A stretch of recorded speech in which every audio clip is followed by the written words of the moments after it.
எல்லோருக்கும் வணக்கம். ஃபஸ்ட்டு இந்த ரசம் பண்ணுறதுக்கு ஒரு பவுலில் ஒரு சின்ன எலுமிச்சை சைஸ் அளவு புளி எடுத்து கரைச்சி ஊற்றிருக்கேன். இது கூட 2 பழுத்த தக்காளியை ஒரு எண்ணெய் சட்டியில் 1 ஸ்பூன் எண்ணெய் ஊற்றி அதை நல்லா வதக்கிட்டு சேர்த்துருக்கேன்.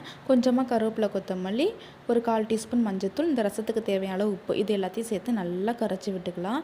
தக்காளியை இந்த மாதிரி வதக்கிட்டு சேர்க்கும் போதும் ரசம் நல்லா வாசனையாகவும் இருக்கும், நல்லா டேஸ்ட்டாகவும் இருக்கும், சீக்கிரமாக நம்மளுக்கு கெடாது. நல்லா கரைச்சி விட்டாச்சு. இப்போ இந்த ரசத்துக்கு தேவையான அளவு தண்ணி ஊற்றிக்கலாம்.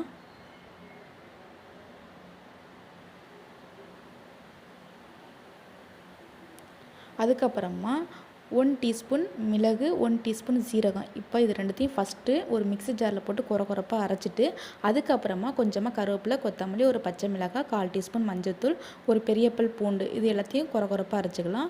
இது கூட ஒரு கொஞ்சமாக கருவேப்பிலையும் ஒரு 4-5 வரமிளகாவையும் எடுத்து வச்சுருக்கேன். இப்போ ரசம் பண்ணுறதுக்கு அடுப்பில் ஒரு பேன் வச்சுருக்கேன். பேன் நல்லா சூடானதுக்கப்புறமா ஒரு 2 டேபிள் ஸ்பூன் அளவுக்கு எண்ணெய் ஊற்றிருக்கேன். எண்ணெய் நல்லா சூடானதுக்கப்புறமா ஒரு 1/2 டீஸ்பூன் கடுகு, ஒரு 4-5 வெந்தயம் சேர்த்துக்கலாம். வெந்தயம் எதுக்கு சேர்க்குறோன்னா ரசம் நல்லா வாசனையாகவும் இருக்கும், டேஸ்ட்டாகவும் இருக்கும். ரொம்ப சேர்த்துடக்கூடாது, ஒரு 4-5 வெந்தயம் சேர்த்துக்கிட்டா போதும்.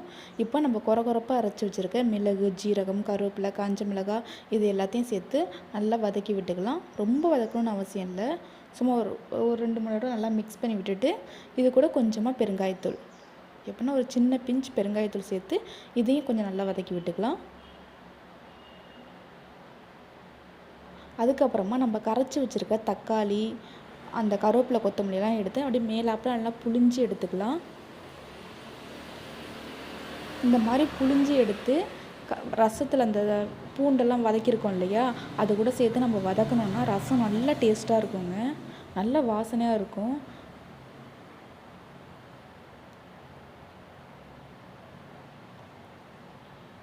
நல்லா கலந்து விட்டுட்டு இப்போ நம்ம கரைச்சி வச்சுருக்கிற தக்காளி, புளி தண்ணி எடுத்து ஊற்றிடலாம். இப்போ ஒரு இடம் நல்லா கலந்து விட்டுட்டு அடுப்பை ஸ்லோ ஃப்ளேம்லேயே வச்சு இது நுரக்கட்டி வர வரைக்கும் நம்ம வெயிட் பண்ணலாம். நுரக்கட்டி வந்தோடனே அடுப்பை ஆஃப் பண்ணிடுங்க. அவ்வளோதான், நம்மளோட சுவையான ரசம் சூப்பராக ரெடி ஆகிடுச்சு. இப்போ நம்ம ஆம்லேட் போட்டுக்கலாம். ஆம்லேட் போடுறதுக்கு ஒரு பவுலில் 2 முட்டையை உடச்சி ஊற்றி வச்சுருக்கேன். இப்போ இதில் ஒரு கைப்பிடி அளவுக்கு வெங்காயம், கொஞ்சம் பொடியாக கட் பண்ண வெங்காயம், ஒரு பச்சை மிளகாய், காரத்துக்கு ஒரு பச்சை மிளகாய் கட் பண்ணி சேர்த்துருக்கேன்.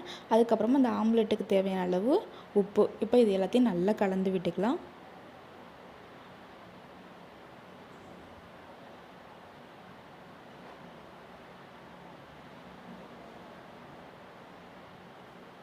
இப்போ அடுப்பில் ஒரு தோசைக்கல் வச்சுருக்கேன். அதில் கொஞ்சமாக எண்ணெய் ஊற்றிட்டு அந்த தோசை பரட்டி இருக்கு இல்லையா, அதில் லைட்டாக வச்சு அப்படி தடவி விடுங்க.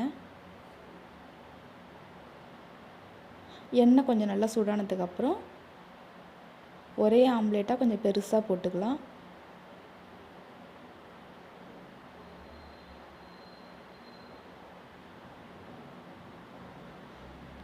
இப்போது மிளகுத்தூள் சேர்த்துக்கலாம். கொஞ்சம் மேலாப்பில் எண்ணெயும் கொஞ்சம் லைட்டாக ஊற்றிக்கோங்க, எப்படின்னா ஒரு 4-5 சொட்டு எண்ணெய் ஊற்றிக்கோங்க.